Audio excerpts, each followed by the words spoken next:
Seguimos. Si hay alguien más que no se ha conectado, ahí me notifican porque si somos 14, faltarían, se acaba de retirar uno. O no sé, éramos 14, ahorita dice 13. No hay más. Bueno, somos, bueno, espero yo que los puedan ver, ¿verdad? Repasando los que son las 3 series, la toleítica, la zona de los dorsales, que es el MORB, el OIT, que es el basalto toleítico de las islas oceánicas, y la serie alcalina, que está justo en OIA, que son los basaltos alcalinos de islas oceánicas, y luego los calcoalcalinos, que están restringidos a las zonas de subducción. Y estos son los diagramas discriminativos, ¿verdad? Que en los cuales también se plotean los contenidos o los valores de la química de rocas de las diferentes zonas antes mencionadas y se van a plotear de acuerdo a las características, ¿verdad? Los porcentajes de minerales que tiene, permítame. Ok. Para poder nosotros caracterizar, de acuerdo a la química de rocas, el tipo de serie, del tipo de magma que está, que está asociado a ese ambiente geotectónico. Acuérdense que esto estamos hablando de un diferente ambiente geotectónico, ¿no?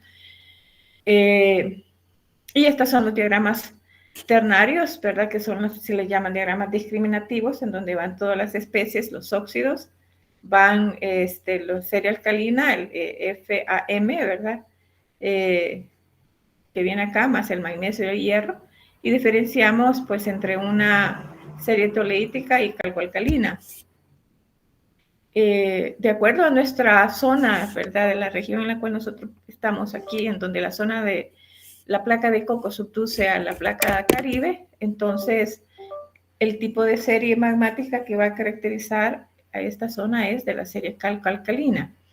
Y eso pues se puede ver en las diferentes tesis. Si ustedes buscan las tesis del volcán de San Salvador, la tesis del volcán de Santa Ana, de Carlos Pullinger, la tesis de San Miguel, que es de Demetrio Escobar, bueno, Dolores Ferrer, de la de San Salvador, y alguna literatura en la cual generalmente, bueno, está pública, ¿verdad? Pero caracteriza el tipo de rocas de la zona de San Vicente, ¿verdad? Y hay unos papers de unos italianos, geólogos italianos, que hicieron la química de ese volcán, más todos los estudios geológicos, volcanológicos que se han hecho en la GEO para los campos geotérmicos, para los complejos volcánicos Berlín-Tecapa y Laguna Verde, la Hoyo del Coajuste, Laguna de las Ninfas. Y Conchagua, por ejemplo, la parte de Chinameca, ¿verdad? Que la parte oriente de nuestro país. Y pues ustedes pueden de alguna manera generar unos archivos con todas esas características, ¿verdad? Aunque aquí pues vamos a ver también de alguna región de acá de Centroamérica, unas rocas del lado de Nicaragua, ¿verdad? Cómo están caracterizadas de igual manera. Y a continuación venía la parte de lo que es las subseries calcoalcalina, en donde podemos definir cuál es de bajo potasio, mediano potasio o alto potasio, ¿no? Y este es un ejemplo de unas rocas de unas andesitas que son de 2500 análisis de las andesitas y reflejan pues que la mayor parte de las rocas se mueven entre el mediano, bajo, mediano y alto potasio, un porcentaje un poco menor en la zona de medio potasio y un muchísimo menor también dentro de la zona de medio potasio. El potasio es un importante discriminador, eso no lo vayan a olvidar, ¿verdad? K2O, igual que el MgO, ¿verdad? Que está acá. MgO, ¿no? Por ahí hablamos de cuando el magnesio era mayor era menor a 65%. ¿Se acuerdan? Tenía una serie de... Aquí. mayor al 65%, nosotros podemos diferenciar cuando vienen esas rocas de un magma de tipo MORB, pero E-MORB, ¿verdad? O N-MORB. También el importante, el magnesio, el óxido de magnesio. El magnesio acá se deriva de la parte del óxido de magnesio, ¿verdad? Y hay unos cálculos que hay que hacer para solo sacar el contenido de magnesio. De igual manera, estamos en esta otra gráfica en donde vemos el comportamiento de las diferentes rocas de diferentes regiones. En este caso son arcos de islas más la parte de Guatemala, ¿no? Y Guatemala, de acuerdo a estos diagramas discriminativos, es más comprensible este diagrama del FAM, ¿verdad? En donde pues se puede diferenciar de que la mayoría de las rocas de Guatemala son de la serie calcoalcalina, ¿verdad? Dentro de la serie calcoalcalina, que sería con medio potasio, ¿verdad? Aunque se sale en algunas partes por su alto contenido de sílice, mucho más arriba del alto potasio. Aquí arriba, ¿se acuerdan que está la parte de la serie socionítica? Aquí, esta podría ser tal vez una serie socionítica, ¿no? Pero son pocas las muestras. Y pues todo volcán o todo complejo volcánico se tiene que caracterizar a nivel de la química de roca de esta manera y determinar pues qué proporción de ese volcán en cuanto a su evolución volcanológica y diferentes depósitos son del tipo calcoalcalino o si existen algún enriquecimiento de sílice con el tiempo, ¿no? De tal manera de que nosotros cuando vemos un desplazamiento desde aquí, desde el 50-53% de sílice, ¿verdad? Hacia mayor contenido de sílice y dependiendo de la ubicación de los flujos de lava, podemos ver que si las más antiguas posiblemente están dentro de este rango, en este caso sería intermedios, andesitas, podrían estar diferenciándose un poquito más, ¿verdad? Tener una mayor diferenciación magmática, más enriquecimiento de sílice. Algo así, yo me acuerdo de que presenta los datos de la química de rocas el volcán de San Vicente. Prácticamente en la diferenciación calcoalcalina existe una cristalización temprana de una fase de óxido de hierro y titanio. Esto es probablemente relacionado con el alto contenido de agua de los magmas calcoalcalinos en arcos, ¿no? arcos de isla, pero continental o arcos de islas oceánicas. Acuérdense que como esto está relacionado a una zona de subducción, existe bastante hidratación, bastante minerales o rocas, quiero decir, rocas que tienen minerales con cierta hidratación, que esa hidratación una vez llegan a ciertas profundidades dentro de la losa de subducción, se deshidratan y prácticamente generan pues este tipo también de tipo de magmas, ¿no? La alta presión del agua deprime líquidos de plagioclasa y se vuelven rocas con más plagioclasas del tipo anortita, o sea, un poco más cálcicas. Y a medida que el magma hidratado asciende, prácticamente hace que hay un delta de presión, digamos, hay este cambio de delta de presión, tiene una presión determinada hacia más arriba, hace que la plagioclasa líquido se mueva a una temperatura más alta, entonces se da la cristalización de plagioclasa rica en anortita y pobre en sílice, o sea que sería en este caso una anortita un poquito más básica, ¿verdad? La cristalización de plagioclasa anortítica es la horblenda, el cual es un anfíbol o es un ¿cómo se llama? La horblenda es anfíbol o piroxeno. ¿Cuál de los dos? Anfíbol, era. Es un anfíbol. Es un anfíbol porque lo que es la hiperstena es que de acuerdo a los minerales, para que cada vez que veamos algo y no nos acordemos, sería hornblenda, ¿verdad? ¿Qué es la hornblenda? La hornblenda es un ferromagnesiano de tipo ¿qué? ¿Qué es la hornblenda?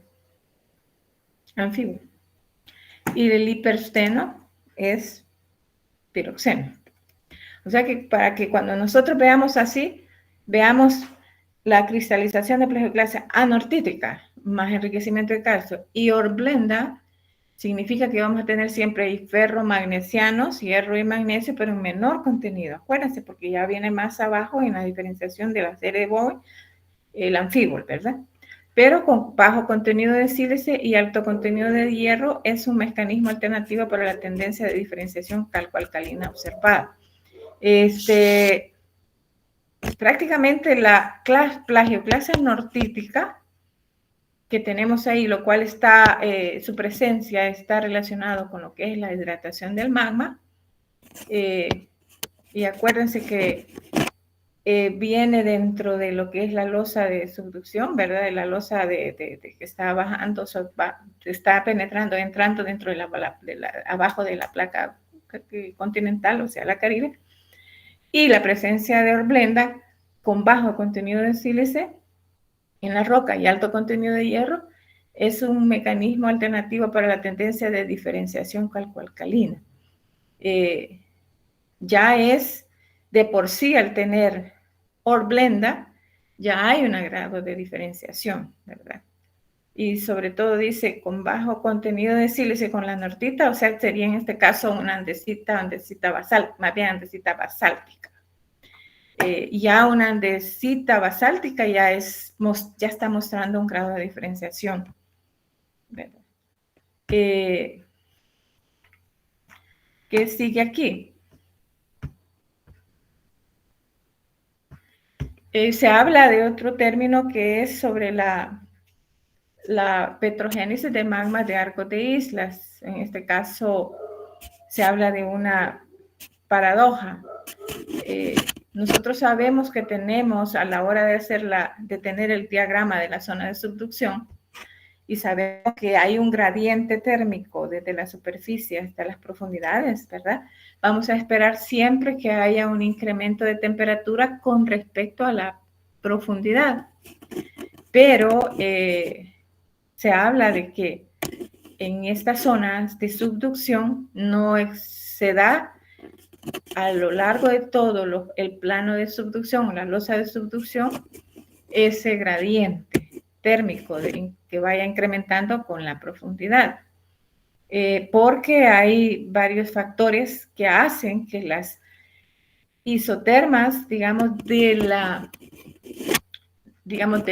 todo el contexto de la zona de subducción disminuya en algunos sectores. Ya lo vamos a ver a dónde. Prácticamente la isoterma se deprime, ¿no? No se incrementa con relación a la profundidad. Existe un enfriamiento cerca en las regiones de la litosfera oceánica, ¿verdad? Cuando está subduciendo bajo la continental. Y se habla, pues, por qué es que se da es una paradoja que en lugar de que se incremente, disminuye justo en la zona de influencia en las regiones donde tenemos la zona de la litosfera oceánica. Se habla de las muchas variables que pueden afectar las isotermas en los sistemas de zonas de subducción.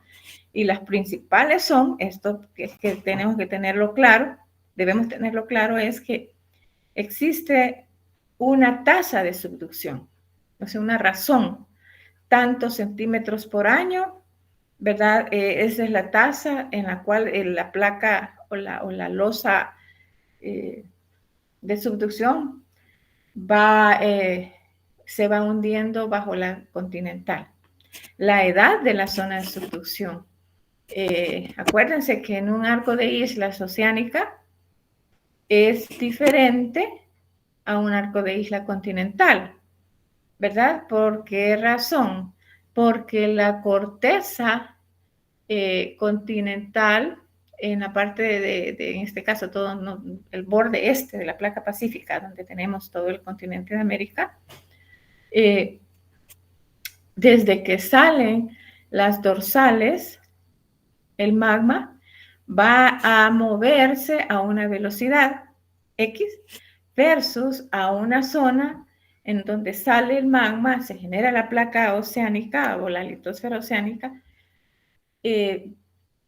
pero si la distancia hacia el lugar donde se subduce, desde la zona de la dorsal hacia la zona de subducción, es muy larga, estamos hablando de edades diferentes, de tal manera de que, de acuerdo al mapa que vemos acá, si ustedes se fijan acá,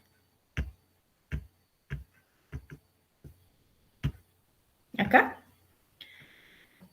estas son las dorsales, déjenme ver, ¿dónde está la zona de subducción? Por aquí estaba la zona de subducción.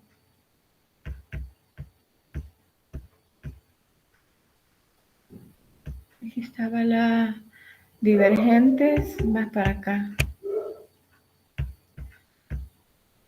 Y estos eran los convergentes. Si ustedes se fijan acá,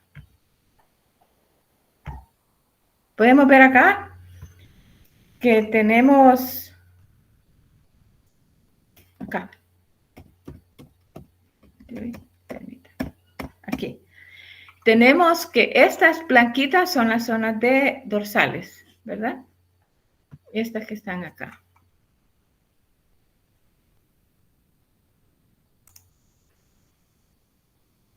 Déjenme ver.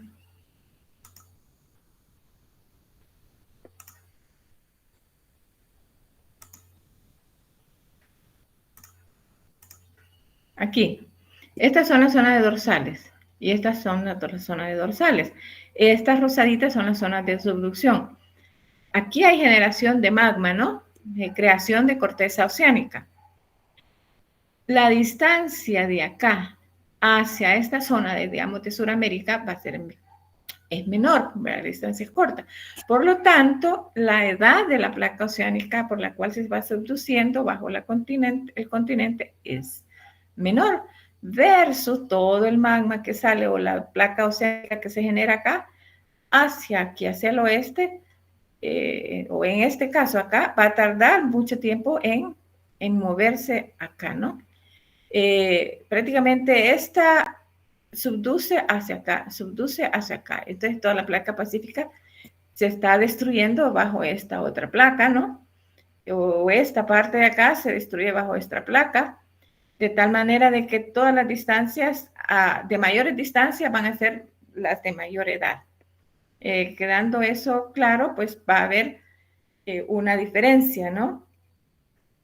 Va a pasar más tiempo, esta placa de acá oceánica que se subduce bajo esta otra zona, va a ser de mayor edad que la que aquí, por ejemplo, en este caso se genera acá y se subduce bajo la Caribe, en este caso la placa de Cocos. Tomando en cuenta la tasa de subducción,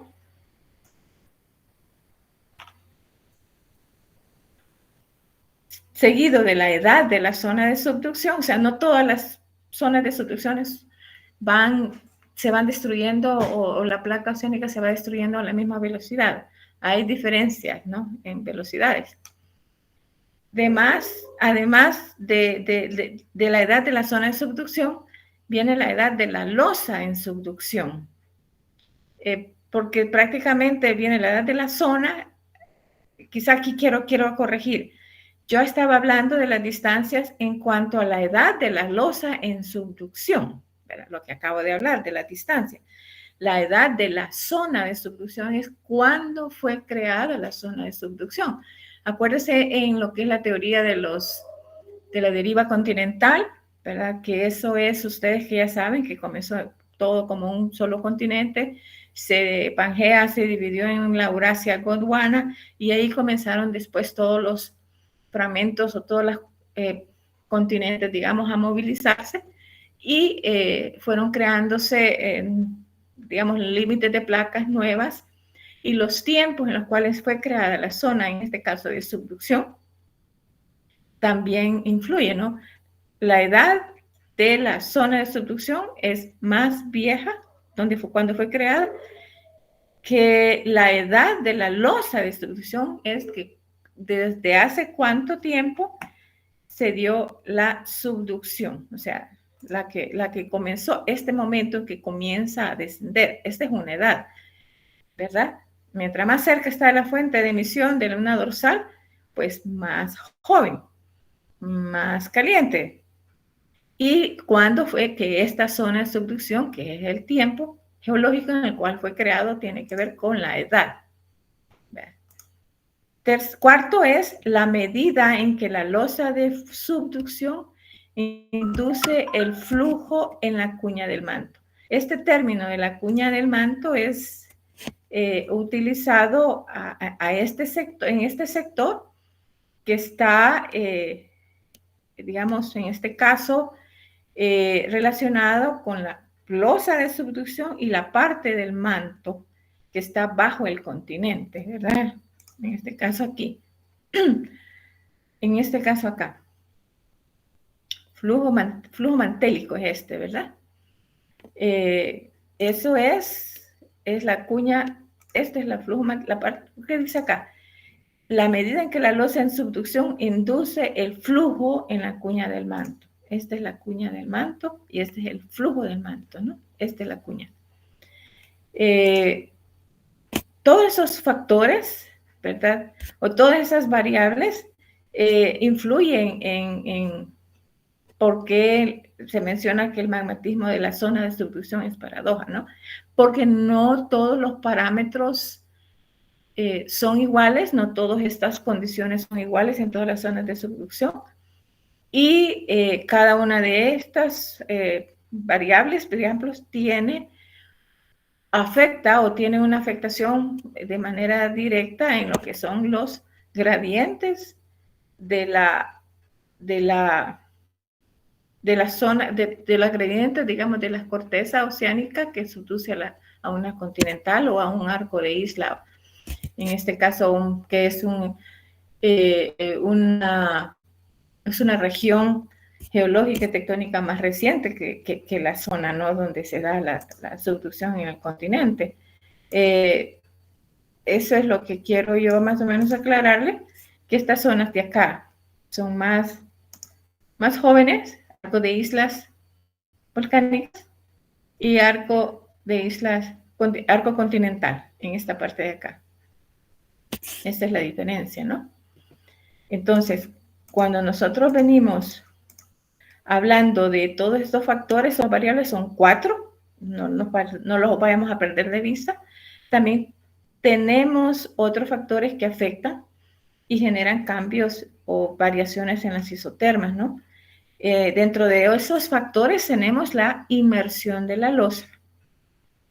Con solo el hecho de que se esté, digamos, bajando o se esté, ¿cómo se dice la palabra? Que haya esa inmersión de la losa, ya hay un contacto, digamos, de rocas de diferente composición química, ¿verdad? Acordémonos, el continente es poquito más, de basamento es más granítico que lo que es la corteza o la litosfera oceánica, ¿no? Estamos hablando que hay el efecto de introducir que tenga que ver con la densidad de la placa oceánica o la litosfera oceánica es mayor densidad que la otra. Solo el efecto de inmersión está generando también varios efectos y cambios en los gradientes de temperatura. Permítanme. Otro factor es el calentamiento por fricción. A medida que va subduciendo, se va introduciendo la corteza oceánica o la corteza, la litosfera oceánica. Quizás nos vamos a quedar con la litosfera, ¿verdad? Oceánica. Hay calentamiento, hay un calentamiento por la misma fricción. Hay reacciones metamórficas endotérmicas, significa que no se genera calor, sino que absorbe calor. y son reacciones metamórficas porque se están dando a altas presiones y a altas temperaturas, ¿no? Porque eso es lo que esperamos, ¿no? A medida que la temperatura vaya, digamos, se vaya profundizando, ¿sí? Va, permítame.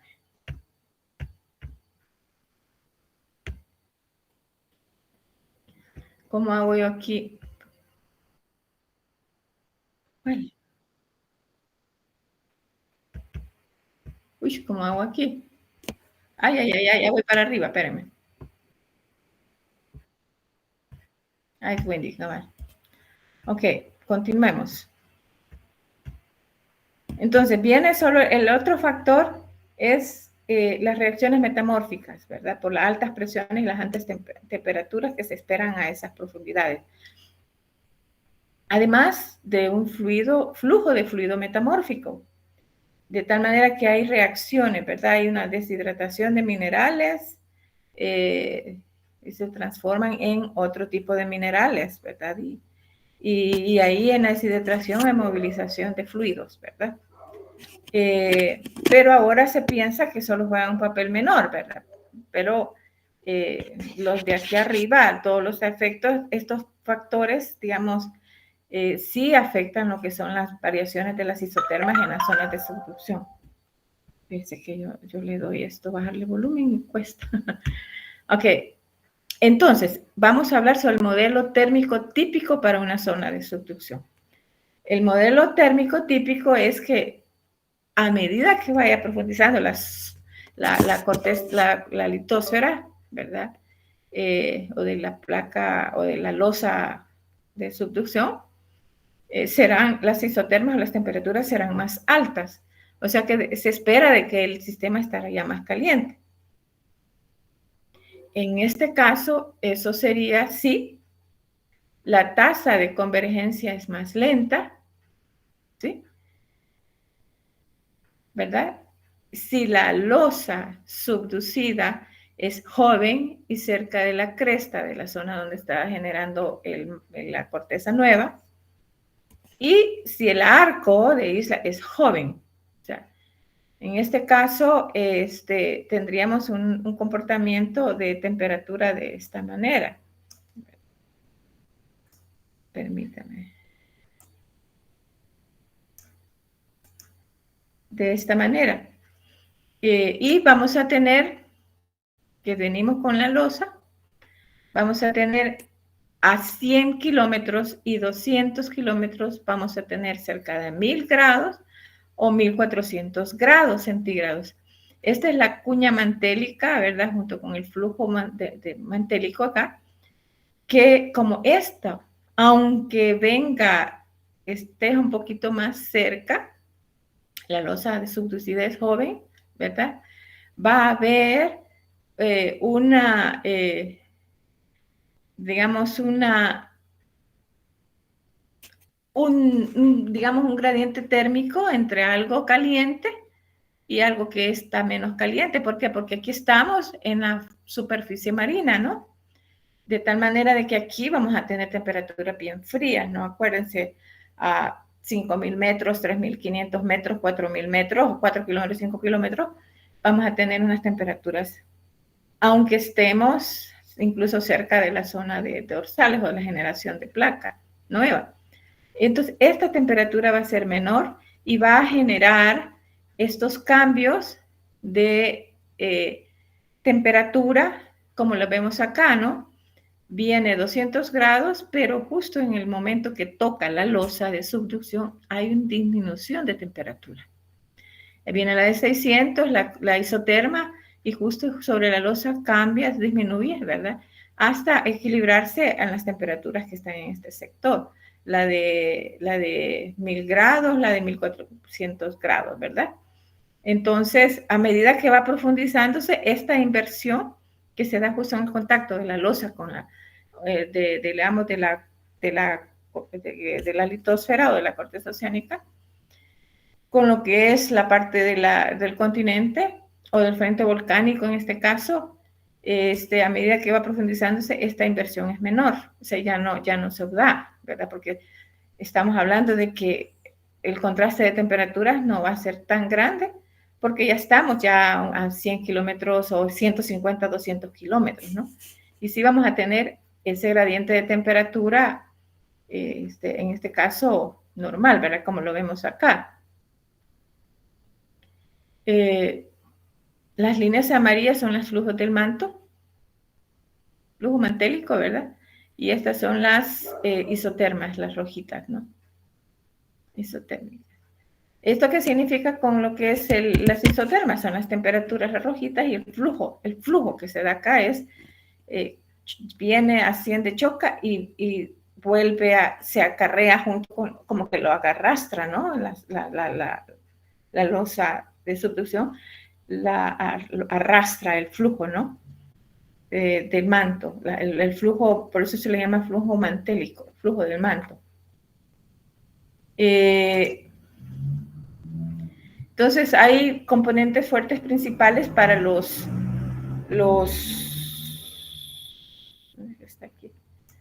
para los magmas de IA, en este caso sería la dimensión.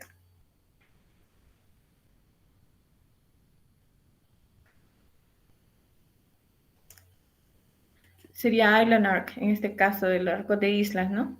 La porción de la corteza de la losa subducida, estos fueron los componentes principales, ¿no? Para que también podamos entender los modelos térmicos típicos, ¿no? Prácticamente la corteza oceánica alterada, que es la que viene en esta parte de acá, esta es la corteza oceánica, esta es la litosfera, ¿no? Toda. Pero la corteza oceánica alterada, hidratada por el agua de mar en circulación y metamorfizada, digamos, en gran parte en fases de esquistos verdes. Más adelante vamos a ver nosotros cómo viene, ya vimos la parte de la isoterma, ¿no? Cómo se dan esas variaciones y esas inversiones térmicas cerca de la zona de la losa. Y aquí vamos a ver después en qué sectores se genera ese metamorfismo, a qué profundidades y en qué condiciones. Tenemos nosotros, como sabemos cuál es la composición general de los constituyentes, digamos, se trata de combinar esta información con otra información en la figura que nos muestra las condiciones de presión y temperatura a las que estarán sujetos los constituyentes a medida que se mueven a través de la zona de subducción. Espérame. Considerando las consecuencias, espérame, está aquí. Y considerando las consecuencias. Tenemos, además de la zona de metamorfismo que se da en las zonas de subducción, los sedimentos oceánicos. O sea que ya estamos como desmenuzando todos los componentes de una zona de subducción. Tenemos la corteza, tenemos la litósfera, tenemos el componente de agua, tenemos los sedimentos que están arriba de la corteza, ¿no? Los sedimentos oceánicos. Y del antearco que están también siendo subducidos. El agua de mar está atrapada entre los poros de los sedimentos de igual manera. Y la cuña del manto que se da entre la losa y la corteza del arco. O sea, que esta de aquí, esta es la cuña entre la corteza, entre la losa y la corteza del arco. En la corteza del arco, el manto litosférico de la placa en subducción, la astenosfera debajo de la losa, todo eso nos deja con la corteza subducida y la cuña del manto. Los datos de elementos traza isotópicos sugieren que ambos constituyen el magmatismo de arco. Y tenemos prácticamente esos componentes fuertes principales de esta zona de subducción que nosotros podemos diferenciarlas y señalarlas ya a través de un esquema, ¿no? Entonces, este es Island Arc, arco de islas, ¿no? En este caso puede ser continente o continente o continental. Y dentro de la explicación de la petrogénesis, podemos ver cómo tenemos en este modelo ya un poco mejor, digamos, más esquematizado y mejor escrito, ¿verdad? mejor representados. Permítame un segundito que eche llave.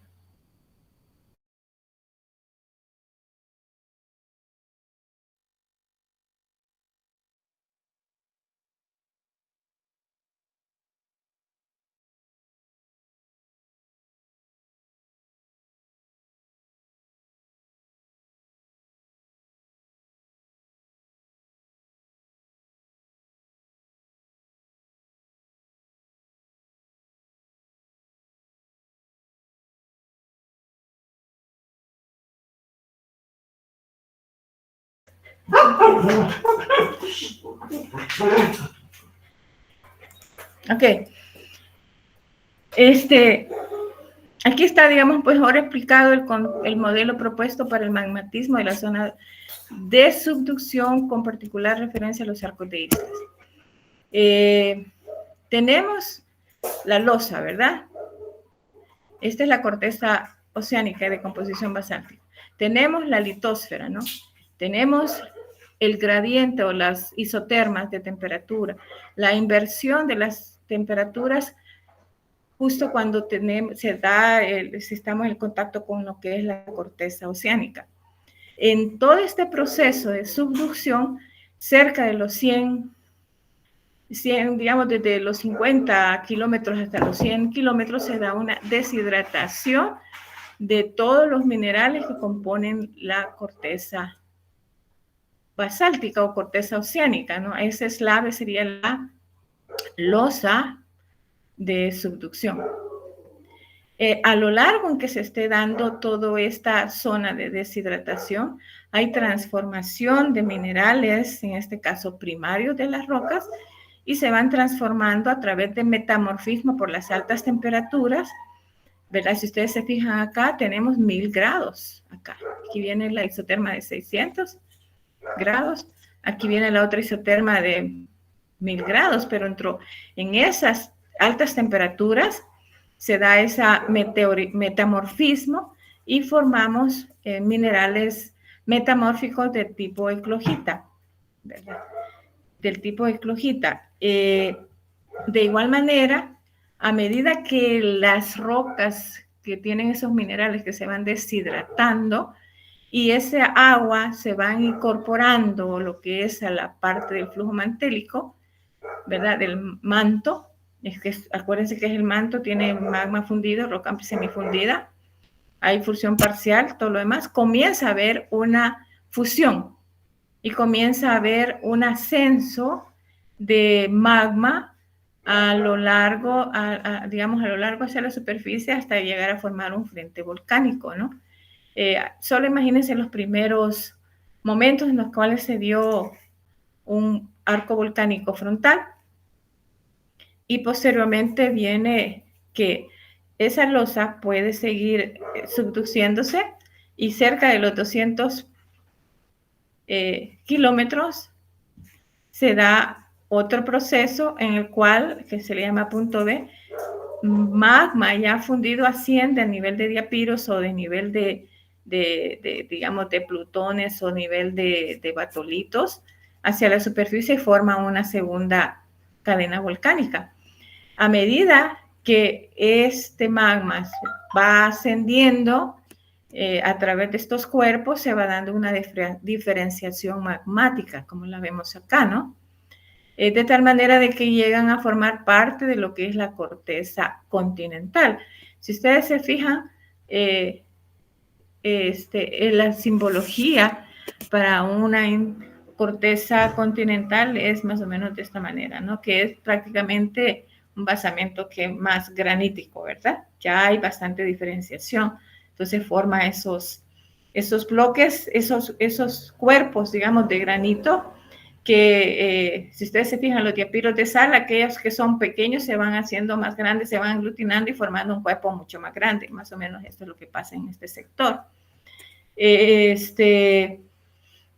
de igual manera, pues tenemos que aquí viene la astenosfera y el proceso pues, de subducción continúa. Estos valores de temperaturas, pues Si ustedes se fijan, vienen desde los 600 a 1400 grados, ya prácticamente se da una función un poquito más severa, más completa, y ya se incorpora hacia la parte del manto superior o la astenosfera, ya está prácticamente fundido, pero todos estos procesos se dan en este rango de los 0 a 50 kilómetros, 100 kilómetros, que anda lo que es la parte de la deshidratación de los minerales de la roca de la corteza oceánica, y el otro sector donde hay más metamorfismo en la parte de la eclogita, y a cerca de los 200 kilómetros hay otra, digamos, ascenso de cuerpos que de alguna manera son un poco más más máficos o ultramáficos, a llegar hasta algo más félsico, ¿verdad? Ya hay una diferenciación magmática. Aquí hay una lectura que quiero que la lean, es bastante extensa. La corteza oceánica alterada comienza a deshidratarse a profundidades de los 50 kilómetros. Aquí viene, ¿no? A medida que se descomponen, en este caso acuérdense de los minerales que tienen esta roca, ¿verdad? Son los filosilicatos, porque prácticamente aquí habla estamos hablando de una corteza oceánica con minerales de una roca basáltica, pero a medida que va profundizándose, prácticamente comienza a entrar en contacto con la corteza continental, comienza a alterada, o sea, ya la base de esto ya está alterada, ¿no? ¿Por qué? Porque ya ha pasado tiempo, ya ha habido, acuérdense las distancias, ya ha habido en el tiempo geológico un comportamiento de meteorización por el mismo agua, etcétera, hay procesos de oxidación. Entonces ya la corteza basáltica, todos esos minerales primarios que trae desde el origen de las dorsales comienzan a alterarse. Y esos minerales primarios, ¿en qué se alteran? ¿Se acuerdan que se altera el olivino? Se altera arcillas, ¿verdad? Hay minerales que se alteran a las plagioclasas, a clorita y otros minerales filosilicatos hidratados. Entonces, prácticamente todos estos minerales ya hidratados son los que se comienzan a deshidratar a estas profundidades de 50 kilómetros. La deshidratación adicional tiene también lugar a profundidades mayores, a medida que otras fases hidratadas se vuelven inestables, incluido el anfíbol a aproximadamente 3 gigapascales. Y esto es importante, que la corteza o la losa de la corteza se convierte sucesivamente en esquisto azul, anfibolita y finalmente en eclogita. O sea, desde más o menos de por acá comienza arcilla, se transforman, se descomponen la clorita, se descomponen todos estos y se transforman por las profundidades, por la alta temperatura, por las altas presiones, aquí hablan de 3 gigapascales, bueno, el anfíbol también, a esquistos azules, a anfibolita, que es la otra fase, y por último a eclogita, pero es una eclogita anhidra, que no tiene ya agua, y a medida que alcanza los 80, 100 kilómetros de profundidad, a medida que alcanza, y finalmente eclogita. Aquí estamos pasando de los, digamos, 100 kilómetros, pero antes para los 80, 100 kilómetros. Por aquí viene la eclogita. Es una zona. Y en la mayoría de los arcos maduros, o sea, más viejos, la temperatura en la corteza subducida está por debajo del sólido húmedo del basalto, por lo que el agua liberada no puede provocar la fusión. Y se cree que la mayor parte del agua sube la cuña del manto suprayacente, donde reacciona con la lersolita para formar un anfíbol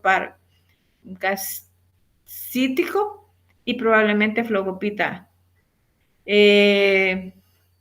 Quizá lo que tenemos que ver acá es que al haber esa deshidratación, esa agua se le incorpora aquí a la zona de la cuña mantélica y favorece la fusión parcial. Y luego, pues, comienza a haber un ascenso. Hay metamorfismo hasta llegar hasta la fase de eclogita, ¿verdad? Comenzamos con esquisto azules, anfibolitas, hasta llegar a eclogita. Y aquí justo en la zona B, pues cerca de los 200 kilómetros también tenemos otro ascenso. Podríamos llegar a tener 2 cadenas volcánicas. Dice, la deshidratación de la corteza de la losa provoca la hidratación del manto, que es el violeta, que se derrite parcialmente a medida que la anfíbola A, ¿verdad?, y la flogopita B se deshidratan. A, B. Aquí sería flogopita, aquí sería la anfíbol y la flogopita. Son deshidrataciones en este sector. No sé si tienen alguna pregunta sobre esto. Quizá para no meternos, porque esto es un proceso más para adelante, hay otras gráficas un poquito más complicadas. Este esquema es importante para que ustedes lo identifiquen, que viene deshidratación. Hay esa deshidratación, posteriormente viene un metamorfismo. La parte esta de se forman esquistos azules, anfibolita y eclogita. Y esta es la zona prácticamente donde se da el metamorfismo de la A a la B, ¿verdad? Y el ascenso de este magma un poco más máfico, ultramáfico, a llegar un poquito más félsico, donde ya está bastante diferenciado. Hay también un proceso de múltiples etapas y fuentes de elementos. La deshidratación de la losa proporciona los enriquecimientos de berilio, de boro, más nodio, estroncio y plomo, ¿verdad? Son firmas isotópicas. Estos componentes, además de otros materiales de silicato disuelto, se transfieren a la cuña en una fase fluida o fundida. La cuña del manto proporciona que es el HFS, o el LIL, prácticamente son HFS, son elementos de alta densidad de campo, ¿sí? O sea, hay procesos de interacción en ese momento que se está dando la deshidratación, ¿verdad? Porque el agua se incorpora a la losa y luego comienza a haber transformación de minerales y a iniciar la parte de lo que es la fusión, y después viene la parte del metamorfismo. Entonces hay cambios, ¿no? Entonces están hablando de que en todo ese proceso se están dando interacciones por ejemplo, la cuña del manto del lado derecho, acá, proporciona elementos de alta intensidad de campo, que es el HFS, los cuales son más pequeños y altamente cargados. Ejemplos son las tierras raras, torio, uranio, cesio, plomo, circonio, hafnio, titanio, niobio, creo que es, y tántalo, ¿verdad? Todos estos son proporcionados desde la cuña del manto. Y los LIL, que son los elementos litófilos de iones grandes, de baja intensidad, ¿verdad? La losa, la deshidratación de la losa proporciona los enriquecimientos de LIL. O sea, de que son los elementos litófilos de iones grandes de baja intensidad de campo. Los HFS son de alta intensidad de campo, high, low, ¿verdad? Y eso tiene que ver potasio, rubidio, cesio, bario, plomo, estroncio, no me acuerdo cómo se llamaba algo así. Ustedes me ayuden, por favor, porque no me acuerdo de qué es tú. Y son más móviles, ¿verdad? Porque están también en medio acuoso, especialmente si se trata de una fase fluida. Y aquí viene una explicación, pues, de dónde viene cada uno, qué es lo que ocurre en los magmas MORP, por ejemplo, dice en los magmas MORP o IB, derivados del manto y en la corteza continental, el 10 de berilio está por debajo de los límites de detección. Estos ya son como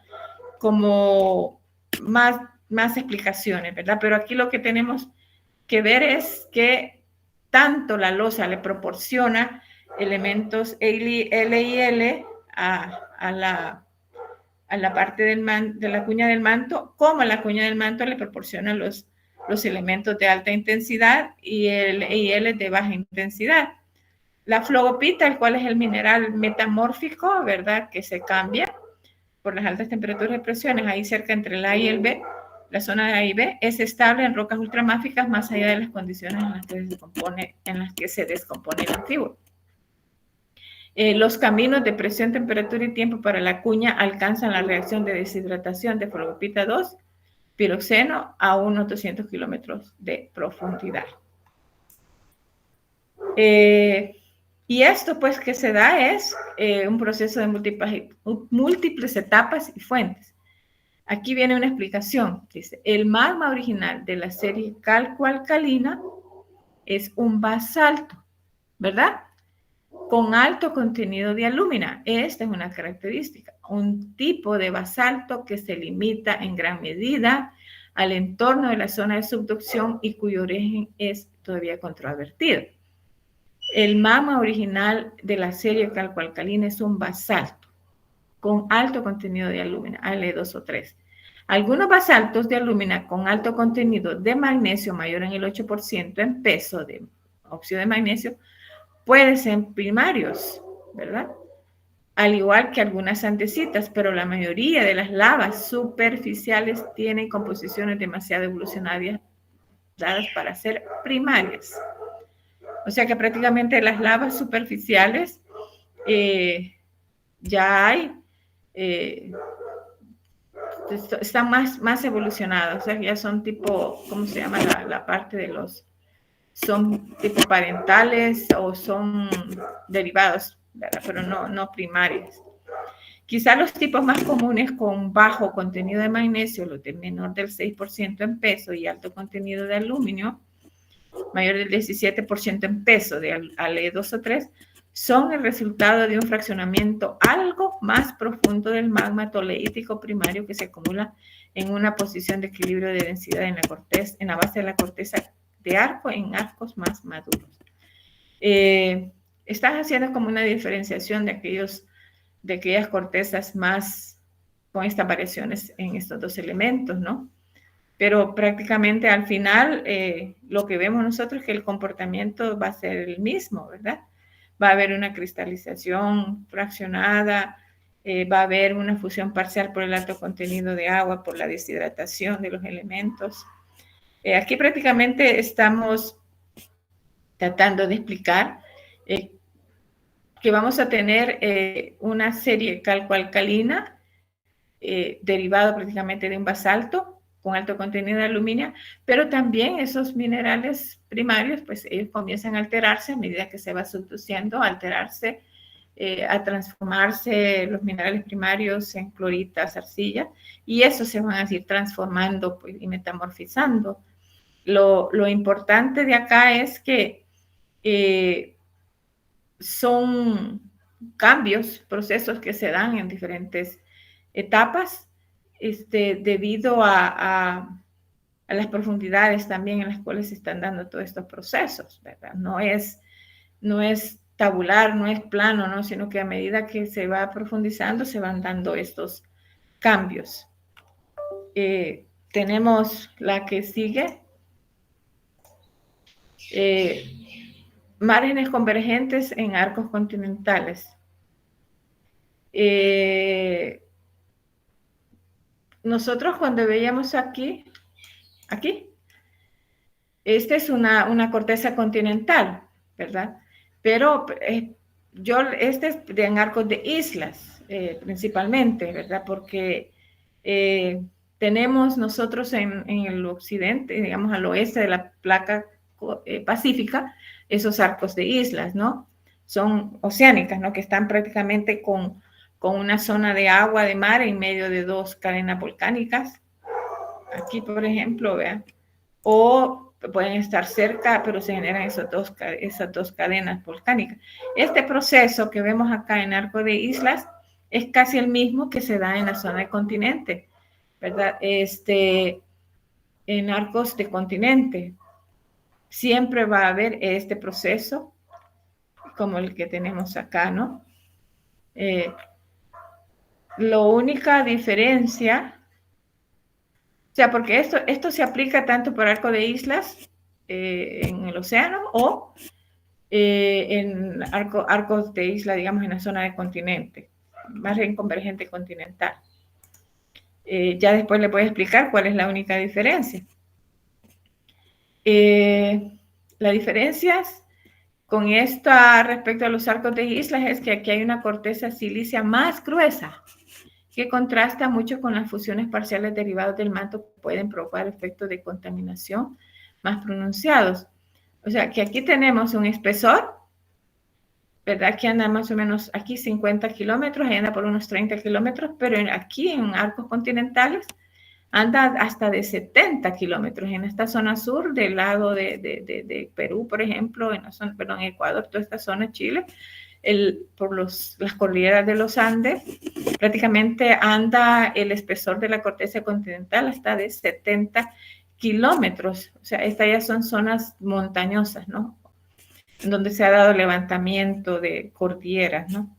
Y luego la menor densidad de la corteza del continente y por el espesor retarda el ascenso y estancamiento de magmas y hay mayor potencial de diferenciación, diferente aquí, ¿verdad? Este espesor anda cerca de que 50, unos 30, 20, 30 kilómetros, pero ya cuando tenemos los 70 kilómetros, ¿verdad? Como que le ejerce un freno a todo el magma, que en este caso va subiendo, ¿no? Aunque tenga menor densidad, ¿verdad? Pero por el tipo de roca y por el espesor prácticamente retarda el ascenso y se estancan con más facilidad los magmas. O sea, entonces vamos a tener rocas más silíceas a intermedias, ¿verdad? Un poquito más félsicas, serían más intermedias a félsicas, ¿verdad? El bajo punto de fusión de la corteza permite más fácilmente la fusión parcial y la fusión, porque si esto lo llevamos a casi 70 kilómetros, prácticamente vamos a estar a mayor profundidad, ¿verdad? Ya vamos a explicar ahí abajo. Este es lo que yo les estaba mencionando, que incluso en esta zona de aquí de Sudamérica, donde tenemos la zona de subducción con la placa de Nazca, que viene acá, ¿verdad? Y aquí está la de Cocos. ¿Verdad? Prácticamente, ¿qué sucede? En esta zona de Sudamérica tenemos una... Ok. Tenemos la presencia de una corteza bastante antigua. Esta corteza bastante antigua es de la edad del precámbrico, imagínense, o sea, de qué, porque acuérdense, todo viene de lo que es la deriva continental. Como la parte de Norteamérica y la parte de Sudamérica fueron dos continentes, dos secciones que se estuvieron moviendo, pero estos estaban ya desde hace precámbrico y tienen casi más de 50 kilómetros de espesor. Y toda esta parte de acá son rocas más jóvenes, pero también del Cretácico, ¿verdad? O sea, también son bien viejas, ¿verdad? Comparada con la zona de aquí del Salvador, en donde es más terciario, Plioceno, Pleistoceno, ¿verdad? Superior, Plioceno superior, Pleistoceno, Holoceno, versus Mesozoico, que es Cretácico, ¿verdad? Estas son más viejas, de mayor espesor, entonces retarda el ascenso de magma y se estanca y se generan cuerpos intrusivos más voluminosos abajo de toda esta zona del continente. En este caso, parte de lo que es el efecto de la zona de subducción, que en este caso está definida esa zona de unión entre la placa oceánica con la continente como la trinchera, ¿verdad? O fosa de Mesoamericana, ¿verdad? En este caso, en la zona de subducción de la placa de Cocos bajo la Caribe, nosotros tenemos la formación de una cadena volcánica paralela a la zona de digamos, al eje de la zona de subducción, o paralelo al eje de la fosa, ¿no? Y estas cadenas volcánicas, en este caso cuaternarias, ¿verdad? Bueno, también hay terciarias, en este caso de nosotros, ¿verdad? Terciario superior, que son las montañas de Chalatenango hasta Perquín, y la cuaternaria, que es desde más o menos Aguachapán, Las Ninfas, la Hoyo del Coajuste y Laguna Verde hasta Conchagua, ¿verdad? Todos estos tienen un paralelismo con la zona de subducción, de la fosa, perdón, de la trinchera. Y hay, en este caso, hay dos líneas paralelas de volcanes y los volcanes detrás del arco, que son los puntitos. Las frontales es esta, que les mencioné yo, las triangulitos, que es la más reciente, y la cadena que está hacia el norte, que es la del terciario superior, que es en una línea paralela detrás del arco, le llaman, ¿no? Y eso comienza desde lo que es la parte de Guatemala, El Salvador y un poquito aquí en Nicaragua, ¿no? Y en este caso, el marco teórico de placas aquí se obtiene en la zona de Sudamérica, la cadena de volcanes de igual manera, ¿verdad? Que se da acá. Y la generación de volcanes alcalinos, de composición alcalina, un poco más desplazados, ¿verdad? Hacia el este de la cadena volcánica, digamos, más reciente, ¿no? En este caso, tenemos la zona volcánica del norte, se divide en la zona volcánica del norte, la zona volcánica del centro y la zona volcánica del sur, acá también, ¿ve? Entonces son 3 regiones de volcanes, pues la parte de los recursos geotérmicos están asociados a estas cadenas de volcanes, porque también tienen magmas, tienen volcanes con cámaras magmáticas un poco diferenciadas, por lo tanto está un poquito más superficial, no es más superficial, pero sí no están tan profundas, y prácticamente generan un calor residual a las rocas que calientan los acuíferos, pues a profundidades de 1000, 2000 kilómetros, de 1000, 2000 metros de profundidad. Y de igual manera acá, pues todos estos 3 sectores de volcanes también están asociados sus campos geotérmicos, ¿verdad? Solo que hay mayores elevaciones. Acuérdense, los volcanes estos son de mayor elevación y por lo tanto los recursos están a mayor elevación, ¿verdad? Y a profundidades similares que les mencioné, ¿verdad? Pero tienen prácticamente todos esos cuerpos magmáticos, pues han tenido que sobrepasar todo el espesor del que es el basamento, en este caso, que es de viejo, ¿no? Acá. Y de mucho espesor.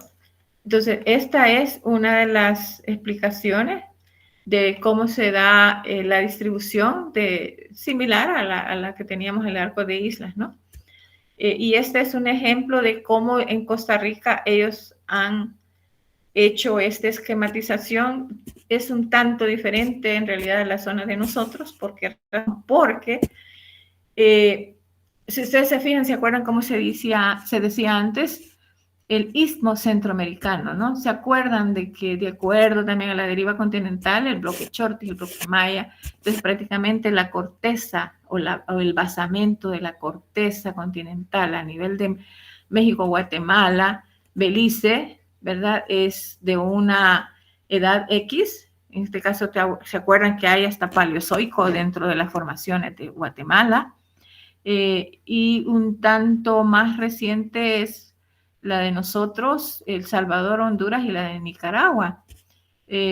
Bueno, digamos un poco la mitad de Nicaragua, más colindando con Honduras y El Salvador, donde tenemos el volcanismo en 2 sectores, pero nuestro basamento es prácticamente volcánico, aunque tengamos remanentes de rocas sedimentarias del Cretácico en la zona de Metapán. Pero en la zona de la mitad, digamos, de Guatemala, hasta llegar a la zona de Panamá, todo eso era un istmo, o sea, había agua, y ahí se formó arco de islas, que con el tiempo geológico todos esos arcos de islas fueron creciendo los volcanes, cerrándose, tanto por el mayor número de volcanes como la de degradación o meteorización y erosión y sedimentación de todos los depósitos erosionados de esos cuerpos volcánicos. Entonces prácticamente fueron cerrando el istmo. Y hoy pues tenemos una sola unión de tanto de la parte del sur de Nicaragua con Costa Rica y Panamá, junto con Colombia, ¿no? Que ya a nivel de Colombia ya estamos hablando de un basamento un poco más antiguo, ¿no? Porque es el inicio de Sudamérica, bloque de Sudamérica. Entonces, este esquema, si ustedes se fijan acá, establece que tenemos la zona de subducción, aquí dice, este es digamos, un esquema que está dentro de un documento, este es el autor, ¿verdad? Publicado en el 2020, en donde tenemos la zona de subducción, la trinchera, ¿verdad? La trinchera, y ya existen basaltos, arcomiocénicos, sedimentos, prácticamente esta es la losa de subducción, y aquí se da corteza basáltica alterada, serpentinizada, significa que aquí hay metamorfismo, serpentinización es un metamorfismo, serpentinita es una roca metamórfica, y se da erosión y hay una deshidratación, la cuña del manto viene acá, ¿verdad? Y ascenso de magma formando diferentes volcánicos, un frente de arco volcánico y un frente de arco tras arco, digamos, como estamos acá. Zona de, digamos, de fumarolas, un sistema geotérmico, y pues en el Caribe, ¿verdad? En la zona norte de Costa Rica ya van a ver sedimentos relacionados con lo que es la corteza oceánica, ¿verdad? Y ya ahí no hay ningún límite de placa, ¿verdad? Prácticamente esto es una zona más estable, la zona norte, tanto de Honduras como Nicaragua y la de Costa Rica y, bueno, y Panamá, ¿no? Hasta llegar a la zona de las islas que están allá, como Cuba, Haití, República Dominicana, las Antillas, todos esos pues que ya son arcos de islas formados por las zonas de subducción, ¿verdad? En ese sector. Del otro lado, por la placa, el otro extremo de la placa Caribe, ¿no? Del otro extremo de la placa Caribe. Pero volviendo a este esquema, esto es un ejemplo de cómo ellos han elaborado para Costa Rica, ¿no? Pero para nosotros queríamos como algo así, similar a esto, con espesores de 30 a 50 kilómetros, nosotros. Perdón.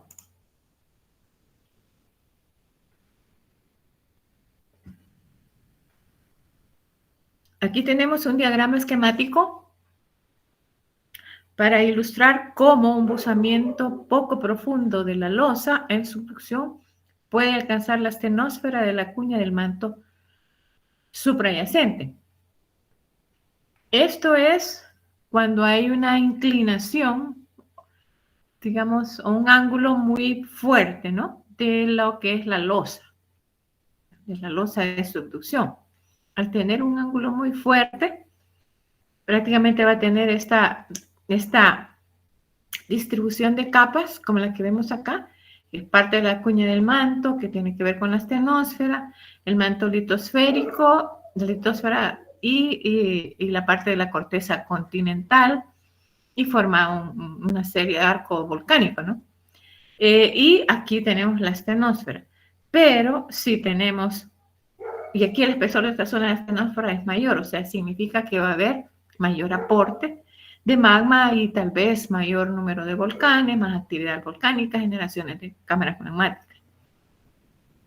En cambio, cuando la inclinación o de esta losa es menor, es pequeña, aquí anda casi por 45 grados, aquí podrían dar unos 15, 20 grados, ¿no? Prácticamente va a tener más contacto, digamos, de la distribución de las capas va a ser más que todo con la corteza o tal vez la parte superior del manto litosférico, pero parte de la astenosfera es bien pequeña. Entonces no va a haber una generación o actividad volcánica más, no va a haber una actividad volcánica intensa.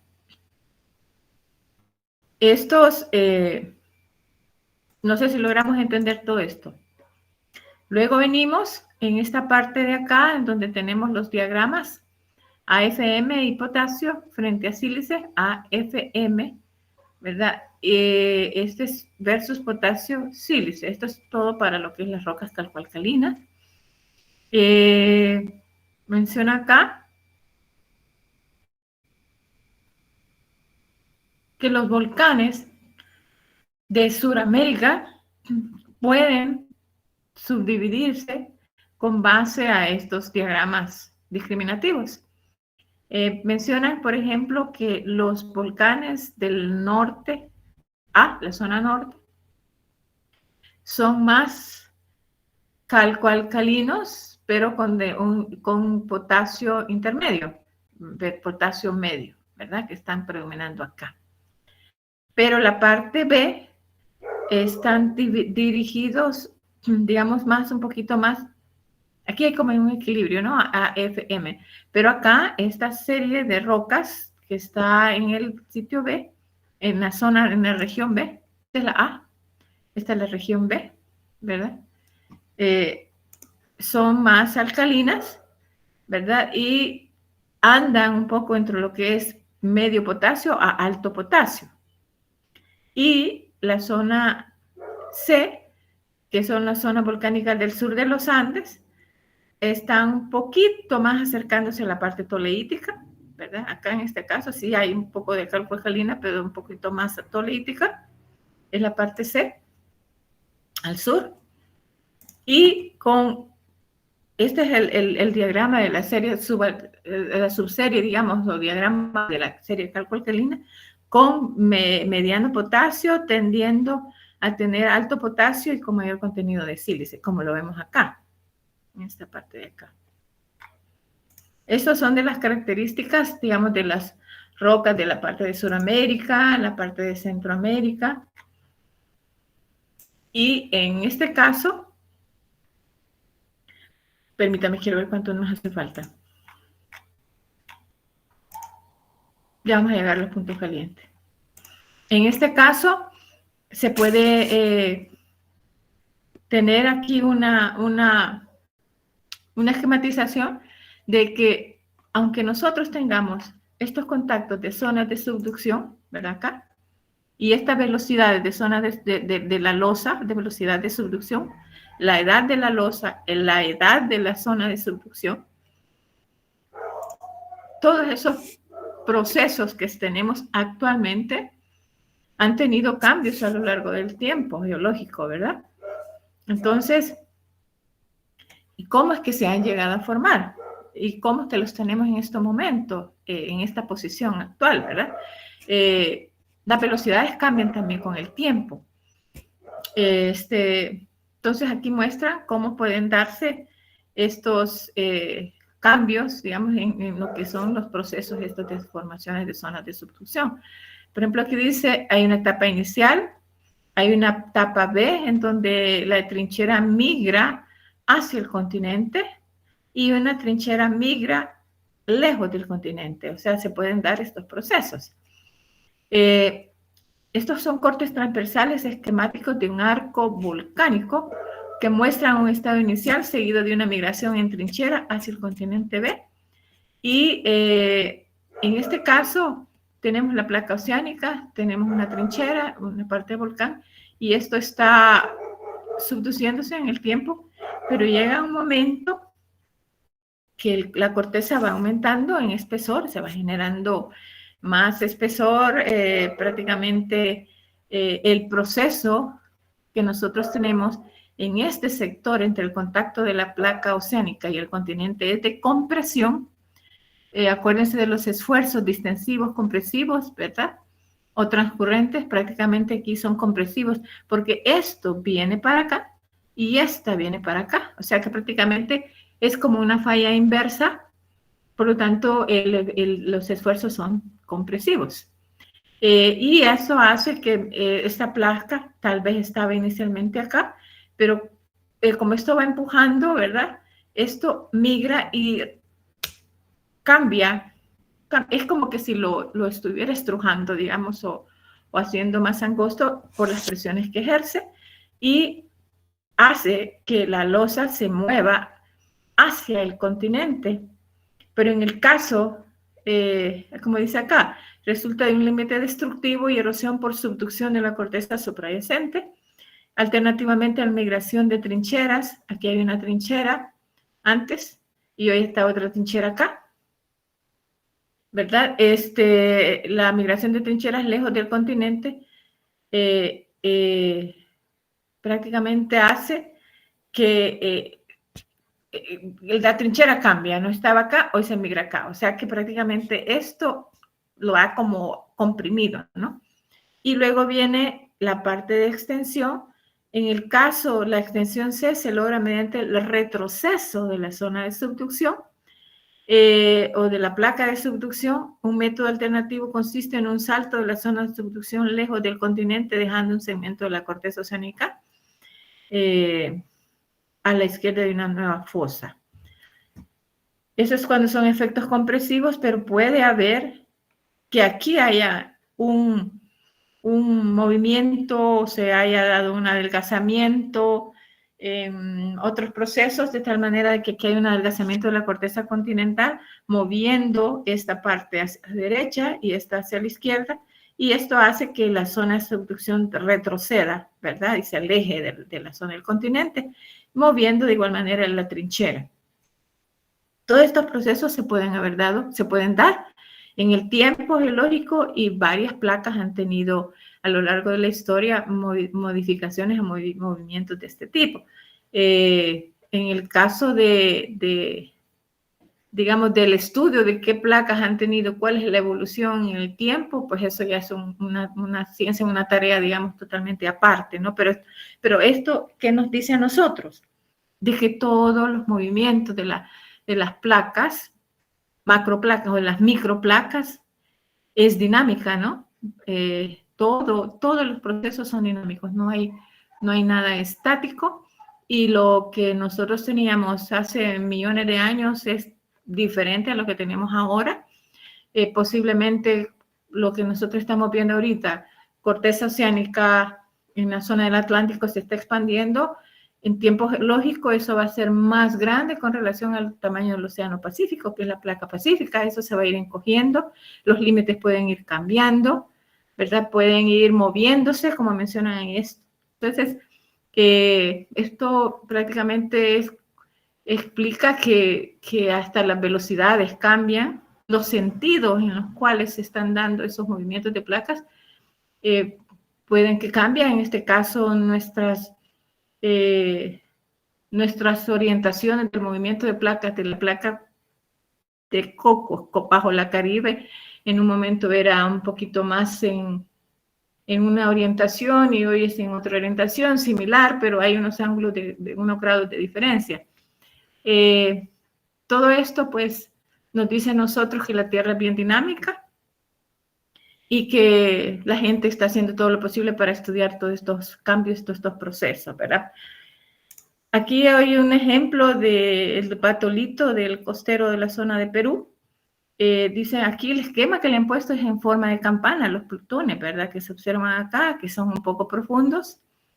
¿Y esto qué hace? Pues que en la zona de Perú, si estos plutones tienen un calor residual, pues son condiciones aptas para tener un campo geotérmico pues cerca, ¿no?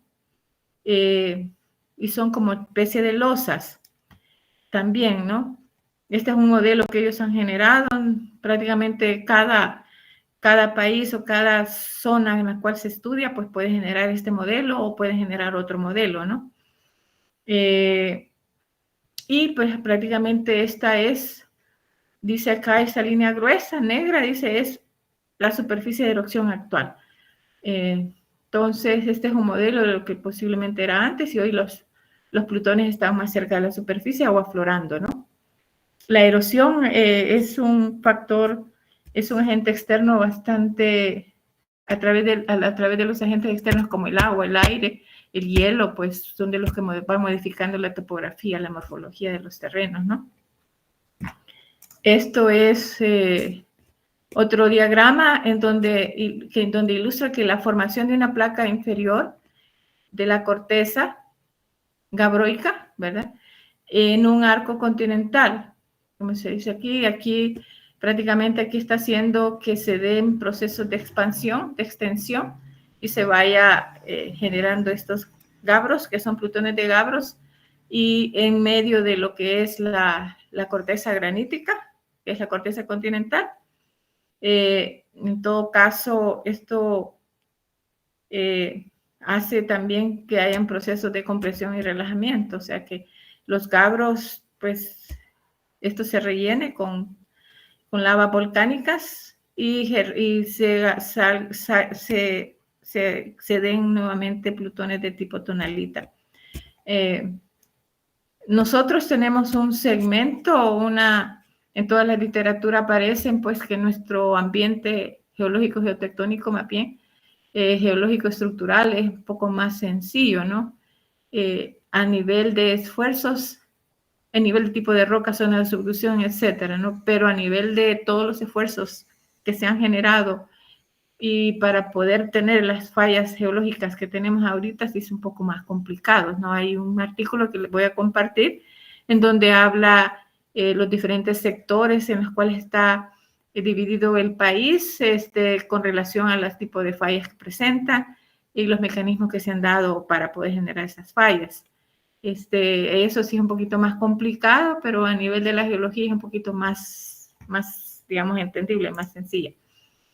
Y esto, zona de nosotras, pues se resume de esta misma manera, ¿no? Acá. Magmatismo de arco continental. Es casi lo mismo de la zona de arco de islas, ¿no? Que está en la zona, al inicio, quiero decir, en la zona oeste de la placa pacífica. Ustedes la pueden leer, hay diferenciación magmática, asimilación, el frente volcánico, fusión de la corteza, la parte de la deshidratación, la inversión de temperatura, la astenosfera, la punto A, punto B, metamorfismo, todo eso es casi lo mismo, ¿no? Y esto es nada más para ver, lo vamos a ver después quizás. Pero quiero pasar a los puntos calientes, aquí vamos a terminar. Los puntos calientes sabemos todos que se dan tanto dentro de la corteza oceánica, como lo vemos predominantemente acá en la zona del Pacífico y el Atlántico, pero de igual manera se dan al interior de los continentes.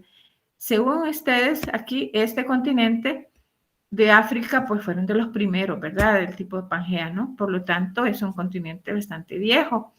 Y aquí predominan los puntos calientes. Y para que exista un punto caliente, es que prácticamente la corteza no debe ser tan gruesa, ¿verdad? En la parte del este del África tenemos los rift, la zona donde tenemos adelgazamiento de la corteza por el fallamiento por el proceso de extensión que tenemos, y se dan rift, y la corteza es más delgada. Y estos puntos calientes pues tienen ya sus nombres, ¿verdad?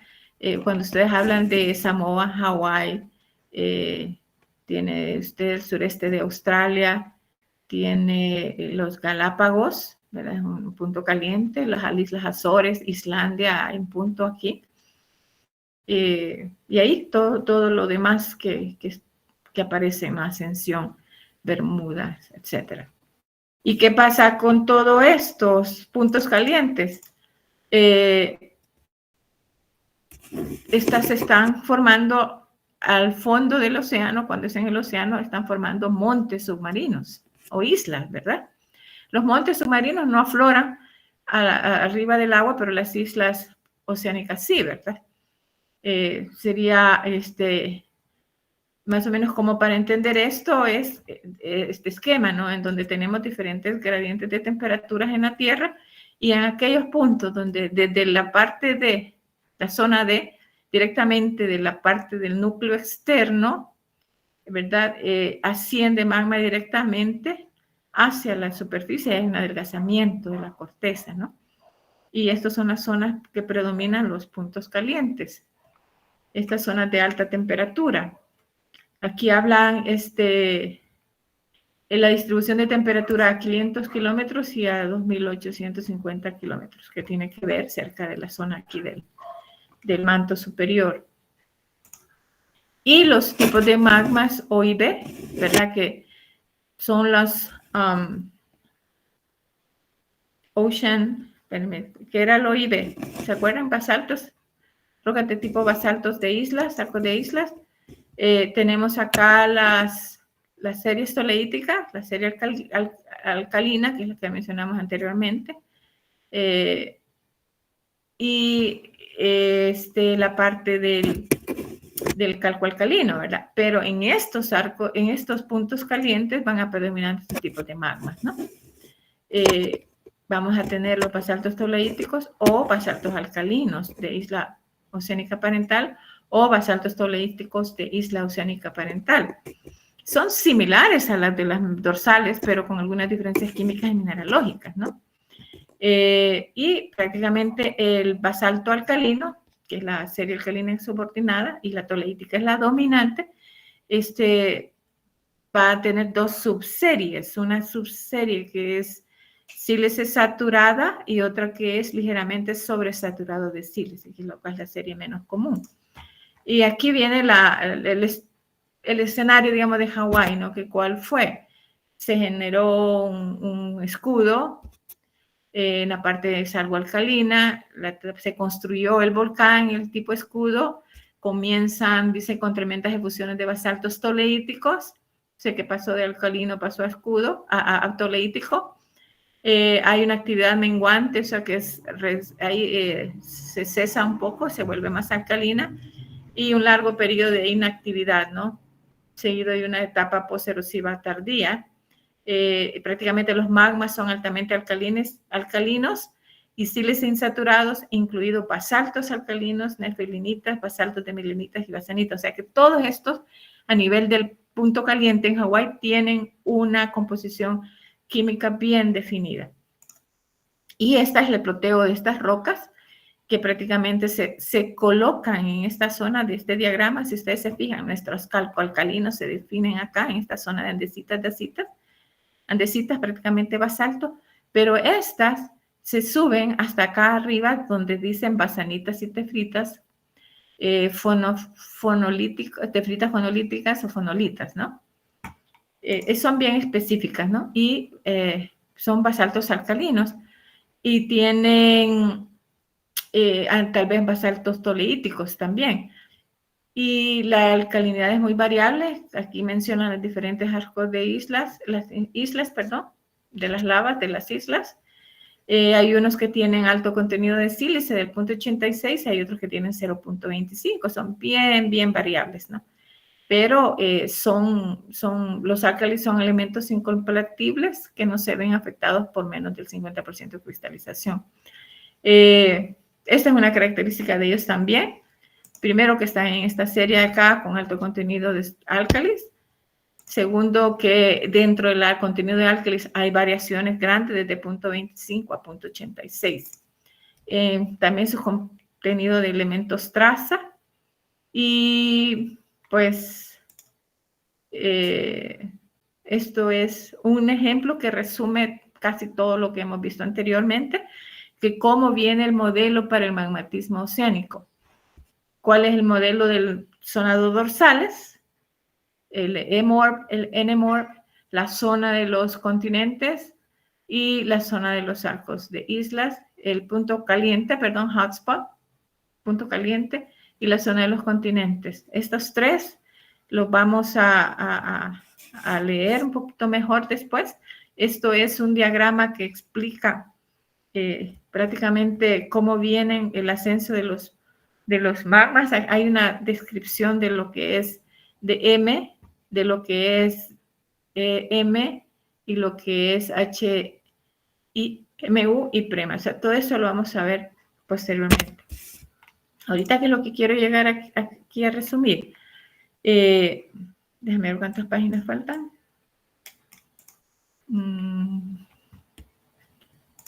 Mucha composición de kimberlita. Esto sí quizá es bien importante. Las kimberlitas se dan en la zona del este, son rocas alcalinas de la este de África. Aquí les dice más o menos por dónde viene. Aquí, esta es la parte. Quizá me voy a saltar un poco. Aquí es el margen divergente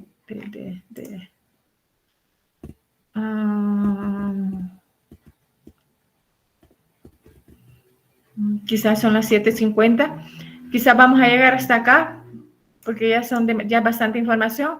Del 51 al 64 nos quedan como 13 láminas que vamos a ver posteriormente. Que tiene que ver, y esto sí es importante, la parte de lo que es el este de África, las carbonatitas, las kimberlitas, que son basaltos alcalinos, y ustedes van a ver la composición de lo que es un basalto, por ejemplo, ¿verdad? Y cuál es la diferencia en el contenido. ¿Cuál es la diferencia aquí? Pues podríamos llegar a tener un porcentaje de sílice por ser un basalto de un 47, 50, 47, 45, 46% de sílice, pero la diferencia está en la alúmina, ¿no? La alúmina se eleva y un poco el hierro, ¿verdad? Esa es como para llegar a tener un basalto alcalino. Y eso también tiene su ubicación geográfica de acuerdo a la geotectónica de la Tierra, ¿no? Y prácticamente quizá las carbonatitas y las kimberlitas. Esta es parte de lo que nos falta, ya es poquito. Sí, serían como unas 12 láminas. ¿Alguna pregunta hasta acá? Creería que no, Inge. No. Vaya, para el otro jueves, este jueves, si la salida de campo es tempranito, ¿cómo les funciona a ustedes? Que mejor tengamos es que nos vayamos temprano allá a la Peñón de Comasagua y regresemos y tengamos clase, porque como es aquí cerca, ¿verdad? Si se sale a las 7, ya a las 8 pasaditas ya se está ahí, y que comencemos a bajar almorcemos, digamos, y que estemos en la US como a la 1, podemos tener de 1 a 2:30, 1 hora y media para terminar esto del otro tipo de rocas que afloran digamos, en los zonas de rift allá en África, el este de África, y explicarles un poquito más sobre los basaltos alcalinos. Ahorita lo que es el calco alcalino ya está bien definida. Vamos a ver ejemplos de rocas de esta zona, y nos quedaría todo esto terminar un poquito lo de que son los puntos calientes y entrar a la zona de las rocas alcalinas, prácticamente. ¿Qué dicen? Por ejemplo, podemos regresar el día jueves. ¿Dónde está? El día jueves. ¿Dónde está? Estamos hablando de los puntos calientes.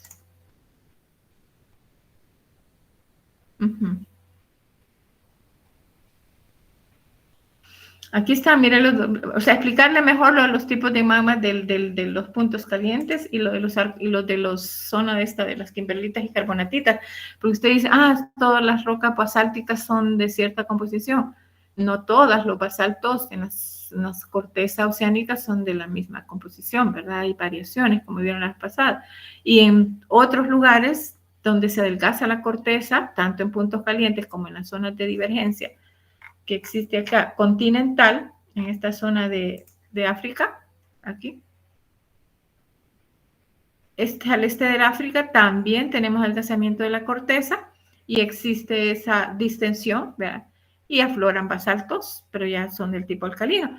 Y eso tiene que ver mucho con que el magma del manto, cuando va ascendiendo, se topa con rocas muy antiguas, con cierta composición química, entonces prácticamente cambia, y no son del todo, ¿cómo se dice?, primarios, ¿verdad?, sino que ya existe como una asimilación de ese tipo de rocas antiguas y con el magma nuevo que va entrando de lo que es la zona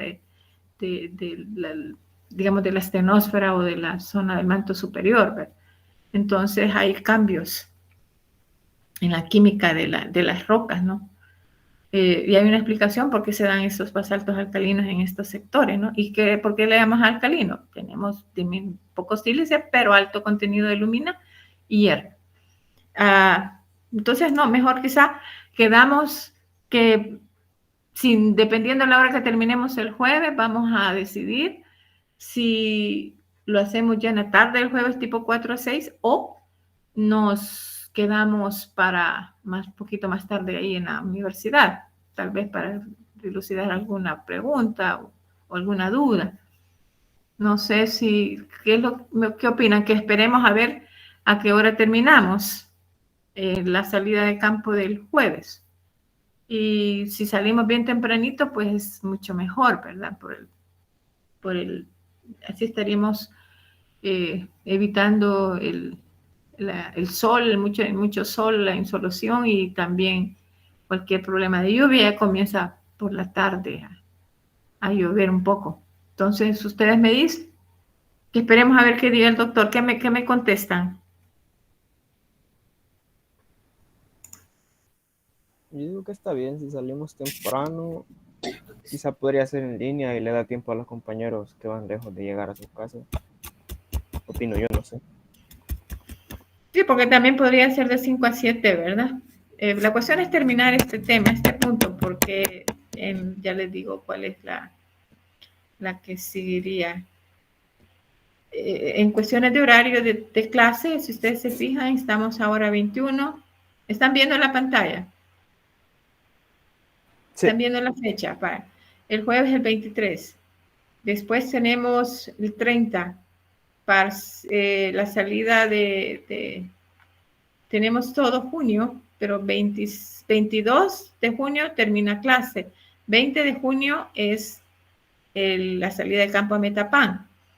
Me imagino que en esta semana sería el parcial, o en esta semana del 17 al 20 el parcial. Prácticamente nos quedan 1, 2, 3 semanas. O sea que en este caso nos quedarían 3 jueves de clase. Y ahí terminamos nosotros con otros temas, ¿verdad? Porque hay que ver la petrología de la zona de Centroamérica, ejercicios para calcular cuando una roca proviene de un magma primitivo o no. O sea, estamos justo como para el tiempo para tener finales de mayo, junio 6 y 13 de junio clases para poder completar esos temas. En este momento, acuérdense que tenemos pendiente la práctica de secciones delgadas, de las 20 secciones delgadas que nos van a prestar, ¿verdad? También. Entonces, pienso que si el 23 es campo, si no logramos salir a tiempo, tenemos todavía 3 jueves de clase, ¿verdad? Y nos faltaría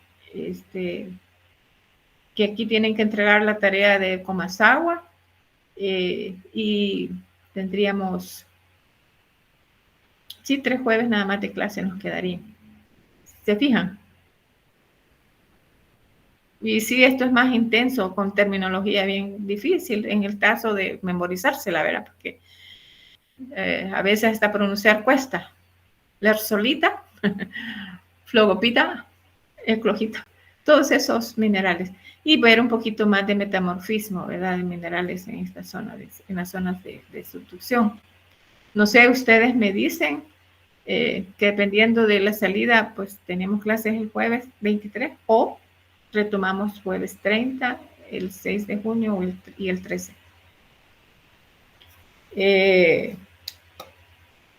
Bueno, si no hay otra pregunta, aquí los dejaría yo. Ya son las 6 casi. Espero que hayan grabado de alguna manera. Si hay algo que no se entienda, pues me lo consulta.